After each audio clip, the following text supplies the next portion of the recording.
Hello everyone, আসসালামু আলাইকুম। Welcome to my another new video. আর এই ভিডিওটা হচ্ছে রামিসা রুমাইসের স্কুলে শরৎ মেলা শুরু হয়েছে, সেটা নিয়ে একটি ছোট্ট ভিডিও। তো আজকে এই মেলা শুরু হয়েছে। এই মেলা 3 দিন ধরে চলবে, 25, 26, 27শে সেপ্টেম্বর। তো আপনারা যারা যারা খিলগাঁতে থাকেন তারা চাইলে একবার হলে এই মেলাটা ভিজিট করে আসতে পারেন। ওদের স্কুলের নিচে এই মেলাটা অনুষ্ঠিত হচ্ছে। আর মেলাটাতে আপনাদের প্রয়োজনীয় অনেক কিছু পেয়ে যাবেন। এখানে অনেক রকমের কাপড় চোপড় রয়েছে, তারপরে বিভিন্ন ধরনের খাবারের দোকান রয়েছে, আবার অনেক হস্তশিল্পের অনেক কিছু রয়েছে। রামিসা রুমাইসার স্কুল শেষ হওয়ার পরে ওরা একটু মেলাটা ঘুরে দেখলো। গতবারও ওরা এই শপটা থেকে আংটি নিয়েছিল, আজকেও তাই একটু হেয়ারব্যান্ড নিল। আর এইটা হচ্ছে ওদের ফ্রেন্ডের মায়ের দোকান, কালার অ্যান্ড ক্রাফট নামে একটি শপ রয়েছে।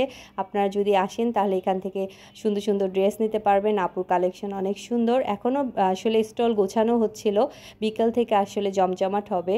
যেহেতু রামিসা রুমাইসার ক্লাস শেষ হয়েছে তাই আমরা একটু সব কিছু ঘুরে দেখলাম। আর এই যে এখান থেকে ওরা পেস্ট্রি নিল, নিজেরা নিল, আবার নিজেরাই টাকা পে করলে আবার টাকা ব্যাক নিল।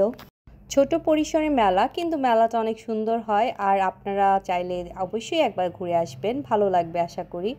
এই যে এই কেকগুলো, পেস্ট্রিগুলো, বার্গার, মানে সব কিছুই আসলে হোমমেড। এগুলো খেয়ে বাচ্চারা অনেক মজা পাবে। রামিসা রুমাইসাও অনেক মজা পেয়েছে। গতবারও এই আপুর কাছ থেকে ওরা কেক নিয়েছিল, আর এই জন্য এবারও নিল। আলহামদুলিল্লাহ, test was very good. So আপনারা যদি আসেন বাচ্চাদের জন্য নিতে পারেন, যেহেতু হোমমেড ফুড অ্যান্ড এটা হচ্ছে হেলদি ফুড। মানে হেলদি ফুড বলতে কি, মানে হোমমেড ফুড তো আসলে বাচ্চাদের জন্য ভালো। আর এখানে সুন্দর সুন্দর শাড়ি রয়েছে, চাইলে ভিজিট করে আসতে পারেন। যারা শাড়ি লাভার্স তারা আরামদায়ক কিছু শাড়ি পেয়ে যেতে পারেন। তো ছোটোর মধ্যে ভালোই একটা মেলার আয়োজন করেছে। তো যারা আপনারা চান একটু ফ্রি থাকেন, অবশ্যই একবার ঘুরে আসবেন। আর সবাই কিন্তু আমার চ্যানেলটাকে একটু সাবস্ক্রাইব করবেন, Ramisa Rumaisa sisters life, like, share and comments.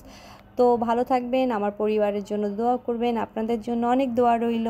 আল্লাহ হাফিজ, আসসালামু আলাইকুম।